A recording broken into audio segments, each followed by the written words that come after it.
Hello and welcome to Learning and Technology. My name's Frank and I'm glad you're here. In this video, we're going to go and take a look at the Microsoft Whiteboard and 4 features that are currently in preview mode. We're going to look at lists and follow-up lists. We're going to take a look at the notes grid, and we're going to take a look at templates.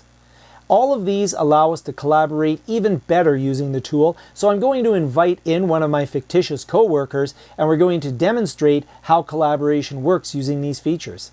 Now, Microsoft Whiteboard has become a very solid collaboration platform where I can geographically have diverse teammates come all together into one platform and collaborate on that whiteboard. So I'll show you how to do that. It's pretty powerful. Now, I do have a lot of other videos on this channel with Microsoft Whiteboard as the main subject, so make sure to check those out. I have introductory videos, I have collaboration videos, top 10 tips, a lot of those types of videos. I also have lots of other videos on things like Microsoft Teams and technologies that help us learn and study better. So if that appeals to you, go ahead and hit the subscribe button right now, because then you'll be subscribed and you won't miss a video. And if you like this video, hit the like button. So let's go have a look at those new preview features in Microsoft Teams. I've opened up Microsoft Whiteboard, and you can see all the different whiteboards that I've been working on previously. And I'm going to create a new whiteboard for, let's say it's a brainstorming meeting. So I go in there, and now I've got a whiteboard here, and I can invite participants here. I usually go back after I've created the whiteboard, and then underneath here, what you can do is hit the ellipse there, and where it says Untitled Whiteboard, I'm actually going to give it a name. And I'll call this Big Brainstorm. So we're going to have a big brainstorm and we'll call it a meeting. So a big brainstorm meeting, I'm going to say done. And from this big brainstorm meeting, I can actually hit the ellipse and invite participants from here. I'm going to go ahead and just go into, I didn't want to export it. So we'll just go and close that. Later on, when I'm finished with it, I can export it and save the whiteboard that we created. What I want to do here is I'm just going to click on it and I'm in my main whiteboard. I'm going to go to the little circle here with the plus sign, and I'm going to invite participants into this meeting. So I'm going to search, and I'm going to invite someone called Diana Prince. And Diana Prince is, if you know your superheroes, is Wonder Woman. So I'm going to invite Wonder Woman, and maybe we'll brainstorm something like, how can we sell a bunch of invisible planes? So we're going to go in there. Notice that Diana Prince here can edit, but I could make her a read-only participant as well. And I can invite a number of participants to all be here for this session. Right now, it's just Diana and myself are going to brainstorm on this. I'll hit the invite button. Now, what's going to happen is she's been invited. And so she's been invited. And if I go back here, on her screen, she will receive a notification that there's the big brainstorm meeting. And it will be in light blue. It'll say, join this meeting. When she clicks join that meeting, I didn't want a new one. When she, go back here. When she clicks into this meeting, I'll actually see that she's joined. So right now you'll see that she's just invited. Let me just move over to my other computer here. And on her computer, I'm just going to click join the big brainstorm meeting. So now she's joining, and now you can see she's active. And if she was to do something on her screen, for example, if she was to grab a pen, and she was to make a squiggly line, that appears there, and you can see that that was attributed to DP Diana Prince. And if she had put a profile picture into her Office 365 account that she logged in with, then it would be her picture would appear, so I could identify who's doing the drawing. Of course, if I go in and do something such as a triangle, see that I have my setting so that it is ink to shape, and you can see that it created the shape there.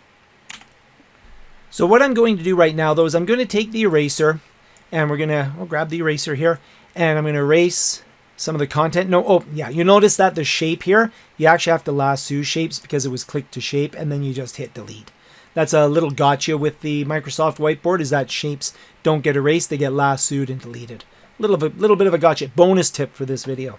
But I'm going to go out of my pens here, and instead I'm going to go to the plus icon down here, and underneath the insert menu, these are some features that are currently in preview. We have a note grid, list, follow-up lists, and templates. And if I go to my image menu, you'll notice I have images, but any menu that has preview features, you'll see the word preview next to them. So these are the 4 that we're going to talk about in this video.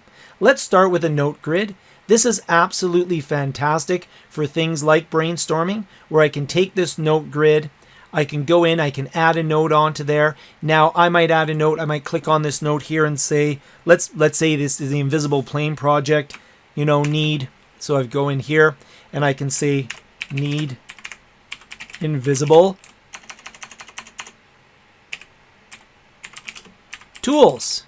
So we need invisible tools. Now I'm just going to walk to my other computer. I'm not really walking, it's just on the desk next to me. And I'm going to go in as Diana Prince.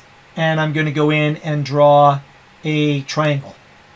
So she draws a triangle or just some shape. And you'll notice that I drew that on a different computer, but it showed up on both. And of course, if I wanted to, she could go in and add a note. And she could add in, if she wants to put text in there. So she can put in some text in there. Hello, world. So you can see that anything that she does within her notes, I'll see. So that's the note grid. Very simple preview feature. I can click the entire grid. I can go into that grid and put it on Immersive Reader, which will read out the text for me. Through the ellipse here, you notice I can cut or do alternative text. If I have an image, I can do an alt text on it. I can copy. I can do a sort list if I'm brainstorming. I want to sort alphabetically, for example. So lots of options on the note grid. For now, I'll just clean up some space and delete that. Very simple preview feature, but it's absolutely fantastic for a group or from a classroom that wants to collaborate on something. If I go here, I can also do a list. So we can say, okay, we have a bunch of lists here. So, get plane. Then we need to find the plane. It's invisible after all. Find door on plane. It's going to be hard because it's invisible. So we have all these things that we can do for our list here. I can scroll in, scroll out, move the list around, but it's nice to have a brainstorming list. Very simple. Again, all the same things. Could do a sort in there, so I could have reactions on here or sort alphabetically. So one of the things is you notice on the list that I can go in and let's say, for example, Diana comes in here and she says, oh, I think that's a good thing. We need to find the door on the plane. So she can go in and she can hit a like on there. And by putting the like on there, I'll show you here, I put a like on there. You can see that I've now got a like on there. So she could come in and maybe, she goes in and she decides that she's going to put something on the list. Maybe she decides that one of the things we need to do is, get, so she's going to add to this list here. Oh, she drew a picture on there. So, she could just as easily click on the list and instead of drawing a picture on there, she could put text on there. So she's currently she has her pens active, but she could go in and put in text instead. So she's just going to go into text and she's going to say, get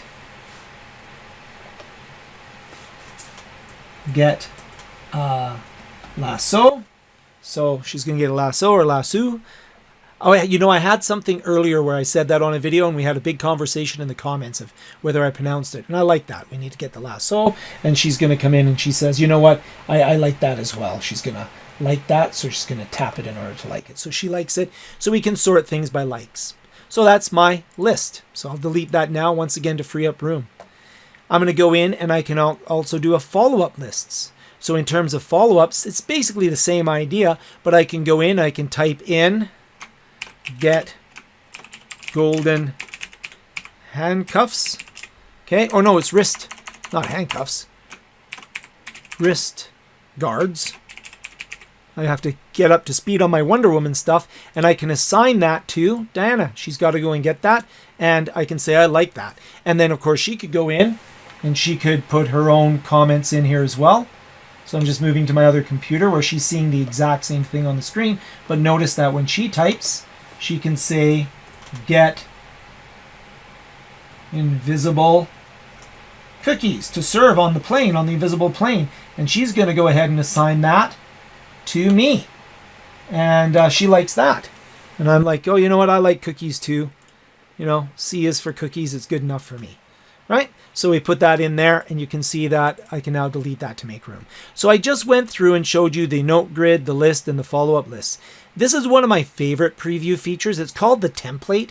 And look at all the different cool templates. So you can actually bring up a brainstorming template that's going to pre-populate a whole bunch of your whiteboard with some brainstorming stuff. I'm a huge Agile fan, so Kanban is absolutely fantastic. So you can build a Kanban board here. You can look at a retrospective to look on recent work, efficient meetings, SWOT analysis, lots of different ones in here that you can set up in order to work together and collaborate on this. Let's go have a look. This might be a good one for school, for example, to build some empathy and to do this as an icebreaker activity for a new class. Everybody's stressed about going online. That might be a good thing to do an empathy mat, something like a Kanban board. Look at that, beautiful. So that's where we got, you know, our product backlog can be put in place. Our in progress and our completed tasks are in there, so we can put things there so that we can work with the Kanban environment. Another template that's handy, of course, is the brainstorming template. And I wanted to show you here that you can actually have these things on the same whiteboard. So you can scroll in, scroll out, move them around. Maybe we do a bit of brainstorming, find those items, put them up on the Kanban board. Really powerful tools.